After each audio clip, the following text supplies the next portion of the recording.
Hello guys, आज हम पढ़ेंगे समानार्थक शब्द। तो मैं आपके सामने लेके आई हूँ वेरी वेरी वेरी मोर समानार्थक शब्द। हो सकता है आपको इसकी जो इंक है थोड़ी लाइट है, तो आपको कम, तो आप जो मैं बोल रही हूँ उस पर ध्यान दें, क्योंकि ये मेरे बहुत पुराने नोट्स हैं और इससे मुझे और मेरे जानकार को सबको हेल्प मिली है, इसलिए मैंने इनको डालना उचित समझा है। तो देखिए, देखते हैं हम। अग, अग या अज्ञानी। तो देखिए, अग या अज्ञानी का अर्थ क्या होता है? जिसको ज्ञान ना हो। और अनविक का क्या होता है? अनविक, अनविक का अर्थ होता है जिसको अनुभव ना हो। ठीक है। अग माने क्या होता है? जिसको ज्ञान ना हो, और अनविक होता है जिसको अनुभव ही नहीं है। ठीक है। मूर्ख, मूर्ख का मतलब होता है जिसको ज्ञान देने पर भी ज्ञान प्राप्त ना हो। जिसको ज्ञान देने पर भी ज्ञान प्राप्त ना हो उसे क्या कहेंगे हम? मूर्ख। और अज्ञात, अज्ञात का अर्थ होता है जिसको ज्ञान ना हो किंतु जिसे जाना जा सकता हो। ठीक है। जिस चीज़ का हमें ज्ञान तो नहीं है लेकिन जिसे जाना जा सकता है। और अज्ञे का अर्थ होता है जिसे जाना ही ना जा सके, जैसे कि ब्रह्म। ठीक है। तीनों में डिफरेंस आपको समझ में आ गया होगा कि मूर्ख क्या होता है? जिसको ज्ञान देने पर भी ज्ञान प्राप्त नहीं होता, वो आता है, उसे कहते हैं मूर्ख। अज्ञात, जिसको ज्ञान, जिसका हमें ज्ञान तो नहीं है लेकिन उसे उसे जाना जा सकता हो। और अज्ञे का अर्थ होता है जिसको जाना ही ना जा सके, जैसे कि ब्रह्म। नेक्स्ट है अनुकंपा और अनुग्रह। तो देखिए, अनुकंपा, किसी के दुख से दुखी होकर उस पर की जाने वाली कृपा क्या कहलाती है? अनुकंपा। जबकि अनुग्रह क्या होता है? अपने से छोटों पर प्रसन्न होकर उनकी कुछ भलाई करना अनुग्रह होता है। ठीक है। दोनों हो गया, अलग अलग डिफरेंस समझ में आ गया अनुकंपा और अनुग्रह का। नेक्स्ट है अनुभव और अनुभूति। तो देखिए, अनुभव क्या होता है? जो कर्मेंद्रियों के द्वारा प्राप्त होने वाला ज्ञान। कर्म, जो कर्मेंद्रियां होती हैं उनके द्वारा प्राप्त होने वाला ज्ञान क्या होता है? अनुभव होता है। और अनुभूति, अनुभव की तीव्रता से ज्ञानेंद्रियों द्वारा प्राप्त होने वाला ज्ञान अनुभूति कहलाता है। अध्ययन, किसी अन्य के ज्ञान को प्राप्त करना। अध्ययन क्या हो गया? किसी अन्य के ज्ञान को। जैसे कि टीचर अपने टीचर से हम जब उसके ज्ञान को प्राप्त करते हैं तो क्या वो क्या कहलाता है? अध्ययन हो गया। अनुशीलन की बात करें तो देखिए, किसी अन्य के द्वारा प्रस्तुत ज्ञान पर सूक्ष्म चिंतन मनन करना क्या कहलाता है? अनुशीलन। अब बात करते हैं हम असक्त और निसक्त। असक्त का अर्थ होता है जिसमें कभी शक्ति रही नहीं हो। ठीक है। असक्त, जिसमें कभी शक्ति थी नहीं, रही नहीं हो। और निसक्त का अर्थ होता है जिसमें कभी शक्ति रही हो लेकिन अब जा चुकी हो। ठीक है। जिसमें पहले तो शक्ति थी लेकिन अब उसमें शक्ति नहीं रही, वो क्या कहलाता है? निसक्त। अन्याय, न्याय के विरुद्ध कार्य, अत्याचार। अन्याय क्या हो गया? न्याय के विरुद्ध कार्य या अत्याचार। अपराध का अर्थ होता है सामाजिक राजकीय नियमों का उल्लंघन करना। नेक्स्ट देखते हैं, देखिए, अभिमान, अहंकार और दर्प या घमंड।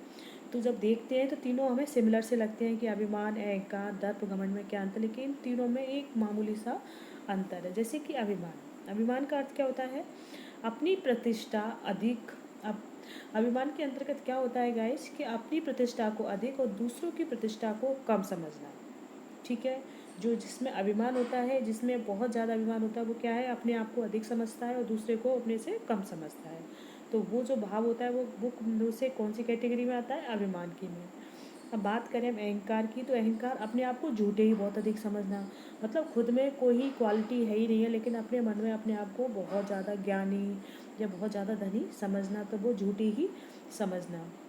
दर्प या घमंड का अर्थ होता है हर स्थिति में अपने आप को बड़ा और दूसरों को हीन समझना। ठीक है। चाहे खुद में कोई भी योग्यता ना हो लेकिन हर स्थिति में अपने आप को बहुत बड़ा समझना और दूसरों को हीन समझना, ये कैटेगरी कौन सी आती है? घमंड की। नेक्स्ट देखिए, अनुमोदन और समर्थन। तो अनुमोदन क्या है? किसी कार्रवाई या कथन पर सहमति। किसी कार्रवाई या कथन पर सहमति क्या कहलाती है? अनुमोदन। और जबकि समर्थन क्या होता है? किसी के प्रस्ताव, विचार पर सहमति देना समर्थन कहलाता है। ठीक है। आप देखते हैं अध्यक्ष और सभापति में क्या अंतर है। तो देखिए, अध्यक्ष किसी संस्था का जो प्रधान होता है, जो किसी संस्था का प्रधान, प्रेसिडेंट होता है, वो क्या कहलाता है? उसका अध्यक्ष कहलाता है। जबकि सभापति किसी बैठक अथवा सभा का प्रधान। ठीक है। किसी संस्था का प्रधान क्या होगा? अध्यक्ष होगा। और किसी बैठक का प्रधान क्या कहलाएगा? सभापति। नेक्स्ट है अधिवेशन और बैठक। देखिए अधिवेशन बैठक में एक बहुत ही सूक्ष्म डिफरेंस है। जैसे कि किसी संस्था का बड़ा सम्मेलन, जब किसी संस्था का कोई बहुत बड़ा सम्मेलन होता है तो वो कहलाता है अधिवेशन। और बैठक का अर्थ होता है किसी संस्था की किसी सीमित किसी संस्था की किसी समिति की थोड़े समय के लिए जो छोटी सभा होती है थोड़े समय के लिए, वो बैठक कहलाती है। आदि और व्याधि, आदि और व्याधि में क्या अंतर है? जो आदि है वो मस्तिष्क संबंधी बीमारी होती है और जबकि व्याधि शारीरिक संबंधी होती है। अनुरोध, प्रार्थना, आग्रह। तो देखिए देखने में तीनों एक ही लगते हैं, अनुरोध, प्रार्थना, आग्रह, लेकिन तीनों में ही बहुत ही सूक्ष्म अंतर है। जैसे कि अनुरोध, अनुरोध का अर्थ होता है प्रार्थना युक्त आग्रह। ठीक है, किसी से हम जब हम्बली रिक्वेस्ट करते हैं, प्रार्थना से युक्त जब रिक्वेस्ट करते हैं तो वो क्या कहलाता है? अनुरोध। प्रार्थना की बात करें, अपनों से बड़ों को किसी कार्य करने का निवेदन, जब हम अपने से बड़ों को निवेदन करते हैं तो वो कहलाती है प्रार्थना। और आग्रह क्या होता है? जब हम किसी कार्य को करवाने के लिए थोड़ी सी जिद के साथ हम करवाते हैं, आग्रह करते हैं, तो वो होता है आग्रह। स्नेह और आसक्ति। तो देखिए स्नेह आसक्ति में क्या अंतर है? स्नेह क्या होता है? बड़ों व छोटों के प्रति जो प्रेम होता है वो स्नेह कहलाता है, जबकि किसी के प्रति विशेष मोह वो आसक्ति कहलाती है। ठीक है, आसक्ति किसी सांसारिक वस्तु के प्रति भी हो सकती है, चाहे गाड़ी, मकान, किसी या किसी एक व्यक्ति के प्रति भी हो सकती है। अभिनंदन, स्वागत। देखिए अभिनंदन का क्या अर्थ है? समारोह में किसी के औपचारिक सम्मान को, जो औपचारिक सम्मान क्या कहलाता है? अभिनंदन। और स्वागत की बात करें, किसी आए हुए व्यक्ति का सम्मान स्वागत कहलाता है। ठीक है। आवश्यकता, कामना। तो देखिए आवश्यकता क्या है? पूरी हो सकने की जो योग्य इच्छा होती है वो आवश्यकता होती है, और अच्छे भाव की इच्छा क्या कहलाती है? कामना। देखिए पारितोषिक और पुरस्कार में क्या अंतर है? तो देखिए पारितोषिक जैसे कि इंग्लिश में प्राइस कहते हैं, पुरस्कार को रिवार्ड कहते हैं, रिवार्ड। ठीक है। प्रतियोगिता विजय में दिया गया उपहार, जब कोई भी कंपटीशन होता है उसमें जो उपहार गिफ्ट दी जाती है वो क्या कहलाती है? पारितोषिक, प्राइज। जबकि श्रेष्ठ कार्य करने के लिए दिया जाने वाला उपहार क्या कहलाता है? पुरस्कार। ठीक है, इन दोनों में डिफरेंस हो गया।